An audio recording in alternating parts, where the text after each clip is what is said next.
Hey guys, and welcome back to another Shadow Priest Mythic Plus commentary video.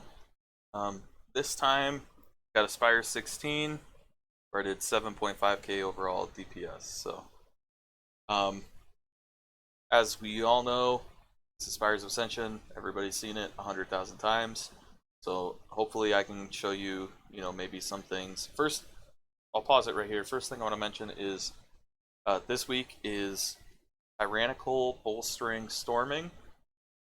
So my thought process going into this is, um, firstly, it's Spires of Ascension. So Misery is usually better than Searing Nightmare, right? The reason for this is because, one, there's a boss where there are two targets and they're spread out a lot, so Misery is good on that boss, right?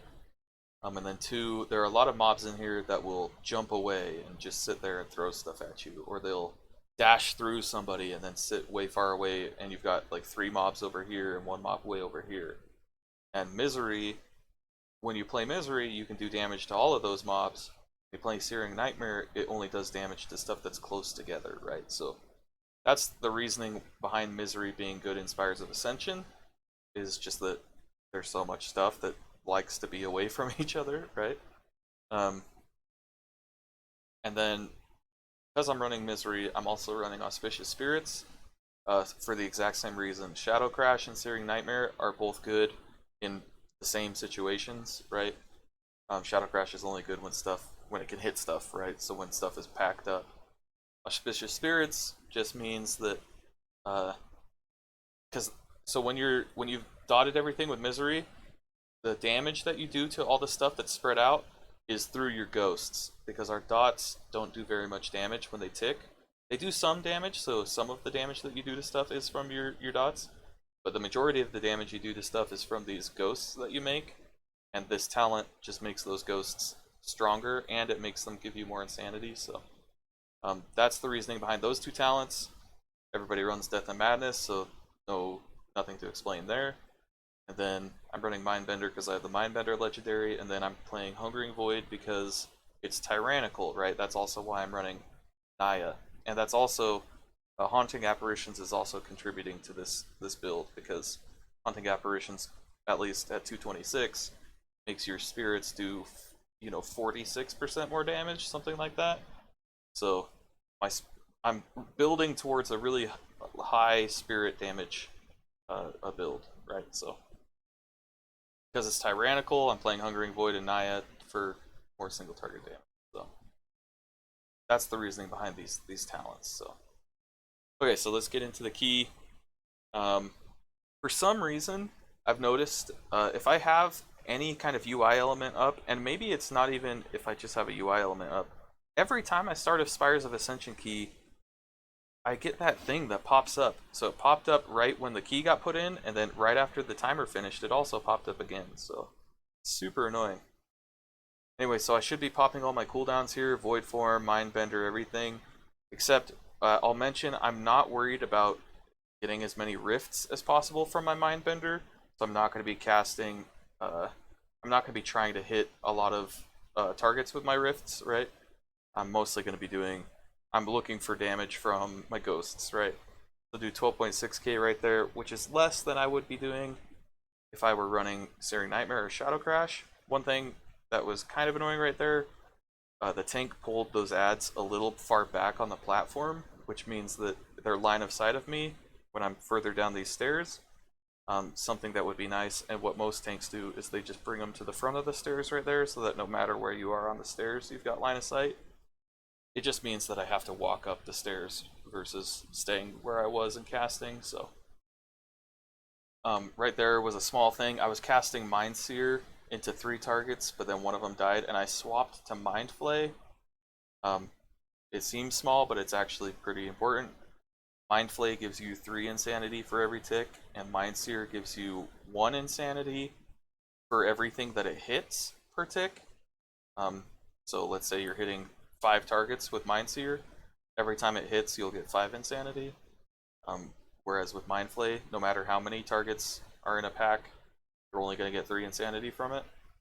So in a moment like that where I've got 3 targets, Mindseer is the thing you want to be casting instead of Mind Flay. Um, but then as soon as one dies, uh, I'm gonna get more insanity if I cast Mind Flay instead of Mind Seer, so I start casting Mind Flay. Um, I think most of the Shadow Priest guides mention that, like on Icy Veins or Wowhead or whatever. I think most of them say that you want to be using Mind Seer for 3+ targets. But in case anybody doesn't know that, whenever you're fighting 3 or more targets, Mind Seer is what you want to be casting, where you would typically be casting Mind Flay, right? But because this is 2 targets, I'm going to dot them both, and then I'm just going to be casting Mind Flay to fill, right? Something else I'll mention, I'm not worried about keeping Devouring Plague up on both of these targets.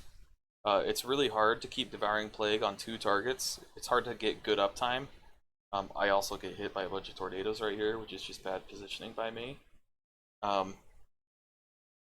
But it's you can have Devouring Plague on 2 targets and have a good uptime if you have like really high haste. So you're in like Lust, you got Power Infusion running, you're in Void Form, all these things. Then you can maybe keep Devouring Plague up on 2 targets. But typically it's not worth it, because it takes a lot of globals, and then it makes your damage kind of it makes it kind of weird because you have to be like trying to put Devouring Plague on one thing, and then you want to go back to the other thing and cast your Mind Blasts, and then you go back to the other thing and put Devouring Plague back on it. Right? It's just really awkward. This boss fight though is a really good example of where Misery shines. These guys are very far from each other, yet I'm doing similar damage to both of them. The caveat being, one of them is getting all of my Devouring Plagues, so it's going to be taking more damage than the other one. But these guys share health, so the damage that you do to one is going to do damage to the other one as well. So you want to be dotting both of them. You want to make sure you're getting as many spells into both as possible, because you can basically just hit. It's like if you had a boss where everything you hit it with, you hit it twice, right? So every time you cast Mind Blast, instead of only getting 1 Mind Blast of damage, you get 2, right? That's kind of what that situation is. For anything that shares health, you just do like twice as much or 3 times as much, or however many targets there are that share health. You can do that much more damage for free, right? So why wouldn't you dot all the targets in that case? So okay, so right here, I'm probably not going to do a ton of damage because we got our Fire Mage combusting and our Holy Paladin popped Ashen Hollow. And as you can see, yeah, I'm doing like 8k damage. Our Fire Mage is doing almost 40k. Even our Hunter is doing close to 10k. I'm getting close to 10k now, though, as well. But yeah, in a big pack like that, the rotation that you want to be doing is very much the same as it always is with this talent build. Just want to dot everything, and then use your stuff when you can. Right here is a cool little trick, which is not my favorite actually. If you Mind Seer the tank, let's say you've got a tank that can't see invis or something like that, you can pull these guys out of stealth by Mind Searing the tank, because it does AoE damage around whatever you're Mind Searing. So if you're Mind Searing the tank, it'll do damage around the tank. Then the tank just runs over close to the stealth claws, which are typically in that corner, right? And your Mind Seer will pull them out of stealth. The problem with that, though, is that then you get the threat, the aggro, which is not a big deal if you've got Fade up, right? Because you can Fade and then you have 0 aggro, and then as soon as your tank hits them, the tank gets threat. But I'm not a huge fan. It's just something that's, something that you can do if you need to. It's a good thing to know for sure. But not something that I do super often. One of the benefits to it, though, is if you get the stuff out of stealth like that, then they're not gonna stun the tank. So a lot of tanks will walk over there and the stealth claws will just smack them and stun them, and then the tank takes a ton of damage or even dies, right? But if you pull them out of stealth with Mind Seer, they don't cast their stun ability um, and they don't stun the tank, and the tank is fine. So there are some benefits to it, but I don't know. I don't love it. I usually run with a Demon Hunter tank anyway, so he just pulls them out of stealth. But you could also some other spells that would work to pull them out of stealth. You could mass dispel, and that would be good for not getting a whole lot of threat, right? Because mass dispel does no damage, so it's not gonna, you know, generate a ton of threat. So you could mass dispel to pull everything out of stealth. Um, but I don't know. You could also use Shadow Crash. Shadow Crash hits an area, right? So as long as you hit them with it, it's gonna pull them out of stealth. Pretty sure coming up we're gonna wipe. I think one of these casts gets off. Oh, maybe I'm wrong. I thought one of these Goliath got a cast off that Rebellious Fist. It's super dangerous when they're like this one's got 4 stacks of bolstering. That Rebellious Fist is bad with 1 stack, with 0 stacks of bolstering. I mean, the 5 stacks like it's at now. It's very important that that spell doesn't get off. I don't think I have a single ability that would keep me alive. Dispersion might, but it's pretty unlikely actually. Um, yeah, so then we're just gonna move into this 4 pack. This is a good time for Mindbender. Our mage is combusting, so I'm probably not going to get a ton of damage off. I'm sniping stuff with Shadow or Death. There's another one. There's a third one. I'm going to hit this last guy with it well before he's dead, because the buff will last like 6 seconds or something for me to get the insanity back. If you look at the damage, all of us are doing almost 9k DPS, and the tank and the healer are both doing 3k. We're kind of flying through this key, right? We're all on our mains, so we're all pretty geared, which is why I'm not worried about like dying or anything. We got a really solid healer. I start to pull a little bit of threat there, so I just press fade, which means I don't have it as a defensive cooldown for the next 30 seconds. But that's one of the great things about fade, especially now that it is also half of a defensive cooldown.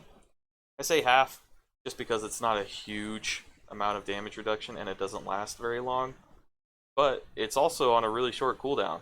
Like our other defensive cooldowns are Dispersion and Desperate Prayer. Both of those are on a 2-minute cooldown. I think Desperate Prayer is actually 1.5 minutes, but Dispersion is 2 minutes, and so you could fade 4 times in the same amount of time that you can disperse once, right? So fade is really nice for that because you can use it more, right? Obviously, dispersion is more of a damage reduction, right? And dispersion has other things to it, like it gives you movement speed, it frees you from movement impairing effects.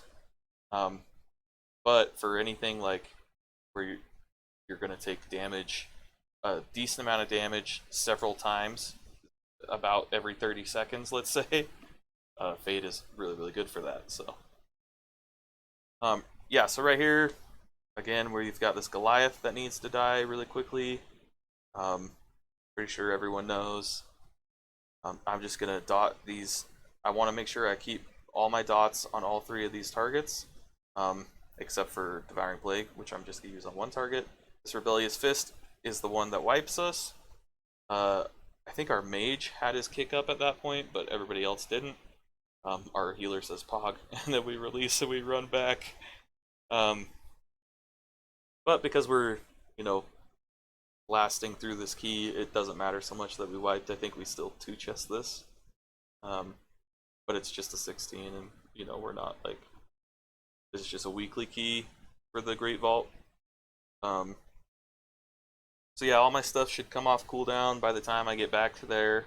Just gotta do the walk of shame, where you wipe to something that you shouldn't wipe to, and then you just gotta spend 45 seconds running back through the dungeon. Oh yeah, I remember when we were over here, we killed all those guys. That was great. Oh, remember the time we took this angel across the thing? Yeah, that was so cool. I love doing it again. I don't actually love doing it again. Okay, so I'm like gonna start spamming Power Word Fortitude here to try and get it on that last guy. but that last guy is really far away. Um, there, I finally got it on him, and I go back to grip him even. This is a questionable decision because then I run, and I'm like late getting to this pack, so I goblin jump. But then now I chose a bad place to start casting because I'm out of line of sight. And then yeah, I'm not going to get very much damage onto this stuff. Um, I do pop Void Form here.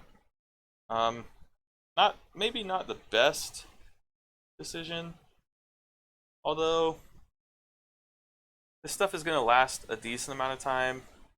Um, and we've got a couple more pulls until the boss. We've got this pull, then one more pull, and then a prideful, and then the boss. And the boss, I definitely want to have Void Form up for the boss. And yeah, I think this was a good use of Void Form because uh, it lasted almost 40 seconds and stuff was still alive through the whole Void Form. So yeah, I don't think that was the worst use of Void Form. It's good to put it on cooldown. And I did 9.4k damage, not bad. Okay, so this pack, typically people will CC the Praetor. We CC an Ether Diver with a Hunter Trap, which I think was an accident, and it breaks anyway, so yeah, that was not the best use of CC, but again, we're, you know, we outgear this content pretty significantly, so there's no point. I pop Void Form here. This is a questionable one. Uh, I'm sure I get good value out of it because this stuff is definitely going to last long enough. But the real question is, will I have it back up in time for the boss? And I think, especially with Fey Guardians coming up, I think it's likely that I'll have it for the boss. Maybe not on pull, but probably within a couple seconds, maybe 10 seconds after the pull. Maybe I'm wrong. Oh no, it's only got 26 seconds on cooldown. I am in Fey Guardians though, so that cooldown's gonna go up once I leave Fey Guardians. But yeah, I'll definitely have it up for the boss. But yeah, I think that was a really good use actually of Void Form. So I go from, it's got 10 seconds on cooldown, now it's got 20. Yeah, so I'll have it up for sure. Yeah, definitely not on pull. Maybe on pull. I could be popping Mindbender here, but I want to save it for the boss. I use my Soul Letting Ruby right there, and you can see I've got 43% crit in the bottom right. That's because I used it when the Prideful was really, really low. I'm going to pop Mindbender, my potion, Mind Blast, Void Eruption, Void Bolt, Power Infusion. Then I'm into my single target rotation, right? Mind Blast, Void Bolt, Devouring Plague. Mind Blast, Void Bolt, Devouring Plague is basically what I'm doing. This guy will teleport behind people, so one little thing you could do is watch his cast bar, and whenever it's about to cast Dark Stride, this one right here, you get ready to turn your camera, because if you're casting something like a Mind Blast, let's say, uh, Mind Blast requires you to be facing the target for it to go off. So if you're like halfway through a Mind Blast and that guy teleports behind you, your Mind Blast is just gonna not work. It's gonna finish the cast, but it's gonna do no damage. Um, so what you want to do is be ready to turn your camera, and then as soon as it's casting Dark Stride, you want to turn your camera and face it as fast as possible, right? Go back a little bit, you can see that I was trying to do that at least. I think I did cancel a Mind Blast, but that's just the way it goes sometimes. Um,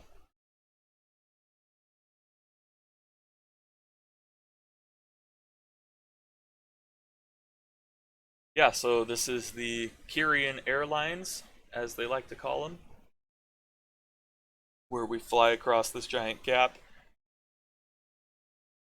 with a bunch of angels. There's no point to having that in the key except for to add flavor, right? This is a Kyrian key, so it's got to have angels, right? Other than that, it's just RP reasons, right? There's a lot of things in these dungeons, and I guess like the entire dungeon is RP, right? Um, but yeah, it's just a little annoying to have to sit there and not touch your character at all for 20 seconds. But that's just me being picky. Then right there, I Mind Soothe that guy. You can Mind Soothe more than just that guy, but I typically only get the one, especially with Imprison or whatever that's called that the Demon Hunter put on that guy. You don't really need to Mind Soothe more than just the one guy, and then you run and jump up the wall like that. Right here, what we did is the tank runs through so that all the usurpers start casting Hurl on him. And then what you want to do is wait until they're all around this pillar, and then everybody else runs through. If you're on like a really high fortified key, this is very important because those hurls, they hurt really bad. And if you're on a high enough fortified key, they'll one-shot you. So that's like kind of these guys are glass cannons, right? These usurpers. They've got 40 KHP, which is like nothing, but they do a ton of damage. Um, so yeah, on a hard key, what you would do is, like I said, you would have the tank pop a defensive, like meta. I don't know if you want meta for that, but you would want the tank to have some kind of defensive, and then they run through, and then once they've got everything behind the pillar, everybody else starts running through, because those guys will only cast Hurl on targets that are within a certain range, and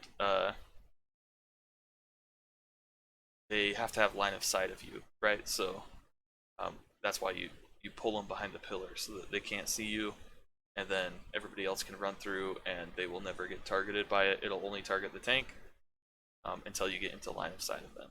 So what we're doing here is we're stacking the Imperial Ordnance in a straight line, so that when he goes into intermission, our healer or anybody who has a immunity can go into, like our mage can do it too, but these orbs are going to start going towards the boss, and somebody's going to need to soak them, because if they hit the boss, it's going to do really bad things.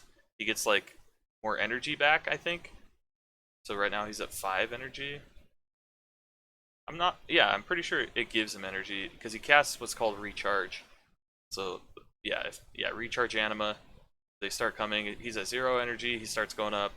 But then yeah, if they hit him, it does a ton of damage to us, and it gives him a bunch of energy. Our tank actually ends up soaking him. You'll notice I saved my power infusion. I had it ready at the beginning of the pull, but I chose to save it for this moment right here, because the boss is taking extra damage during that intermission phase. So you want to make sure you pop all your big cooldowns during that phase. You can use Mindbender and Void Form on pull, and it'll be up for that intermission phase if your damage is not like super high, right? Because there is a case where you do so much damage that the boss gets to that phase too quick, or it just dies before then. Right there, I dodged the stomp. It was pretty scary. But yeah, so you can use your if you're a Night Fae specifically, you can use Mindbender and Void Form, pop Fae Guardians, and then by the time he gets to that intermission phase, you'll have your Mindbender and Void Form back, and you can pop Power Fusion as well. You can blast, right? The same thing is true for the end of the other side, the last boss on the other side, Mozala or whatever. You can pop Void Form and Mindbender at the beginning of Mozala, and as long as you use Fae Guardians at some point during the beginning, you'll get your Void Form back when you're like 5 seconds into killing your ad on the platform, which is when you want all your cooldowns, because sometimes those ads are really hard to kill. So this guy does a little frontal. It's called Diminuendo. Our tank went Naruto mode on him and jumped away, and then did the hunt to get back in. Super cool looking ability. One thing I will mention, if you're playing Surrender to Madness, which pretty much nobody plays these days, but if you are, if you use Surrender to Madness on those guys, they don't actually die when they hit 0 HP, so you need to be really careful, because when they hit 0 HP, they fall down like that, but they're, in the game's mind, in the code of the game or whatever, they're not actually dead. So if Surrender to Madness expires on them, you will die, even though they have 0 HP and you can't hit them, right? So keep that in mind. They have that's the same reason why Prideful doesn't spawn immediately after killing the third one, and why all the on-death affixes don't happen until after that. until after a couple seconds, right?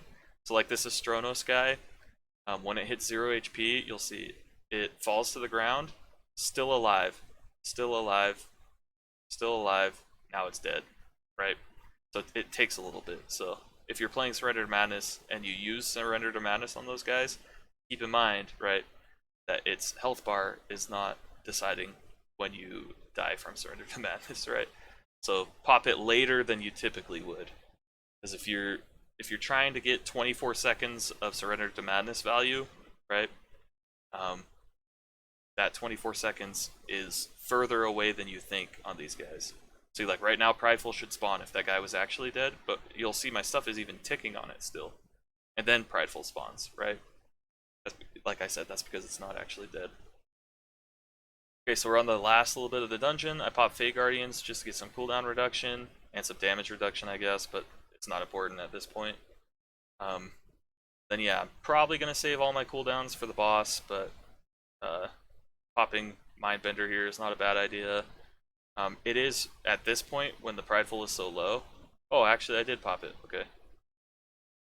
And I'll get some value when I carry it into the boss, right? It's still got 8 seconds, 7 seconds on it, so as long as we pull immediately, which we do, it's not a bad idea. Not horrible, I mean. I pop my Void Form, pop my Power Fusion and my Ruby, and then yeah, see, I'm still using my Mindbender a little bit.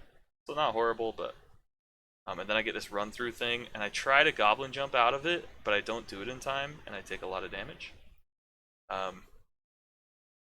With that run through, it's gonna start charging at you as soon as the cast finishes. So what I was trying to do is let the cast finish and then jump, that it doesn't start charging at me at a different location, right?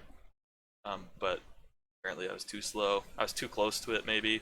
Or maybe there are some things where they charge at you, but they actually do the damage right when they start the charge versus when they actually hit your character model. So maybe that's the case with that one. I'm not sure. And then what I like to do right here is try to get everybody grouped up in the middle like this, and then I cast a Mass Dispel to clear that dot that's on everybody. It's helpful at whenever that... I mean, it's helpful always, right? Because that dot does a decent amount of damage. You'll see I'm following the boss with my camera. That's for that same reason. The Mind Blast. Anytime I'm casting Mind Blast, I try to follow the boss with my camera, just so that it doesn't accidentally get canceled. Right here, I barely make it in time before the Abyssal Detonation goes off. I get this Lost Confidence thing, so I try to run out of the group, so that when it gets dispelled, it doesn't leave a puddle somewhere bad. And then, yeah, I mean, this is just the end of the dungeon, so I'm just going to be doing my regular old single target rotation. We're going to have one more intermission phase, so I'm not going to be able to use my cooldowns, right? So I'm going to save them for when the boss jumps back down. And then yeah, I'm just trying. You want to try to avoid these puddles as much as possible. That's a great use of Goblin Jump right there, is to get somewhere you need to be quicker, right? So I needed to get that orb in as fast as possible, so I Goblin Jump. You can also Soul Shape there. You can also grip people back to it, which is nice. Then yeah, I pop all my cooldowns right here. Or my last 2 cooldowns, because the boss is going to be dead in like 20 seconds anyway. So I got that run through like every single time almost. That's interesting. Anyway, so that's the end of the key. I did 7.5k overall DPS. Hopefully you guys enjoyed, and I'll see you in the next one. Peace.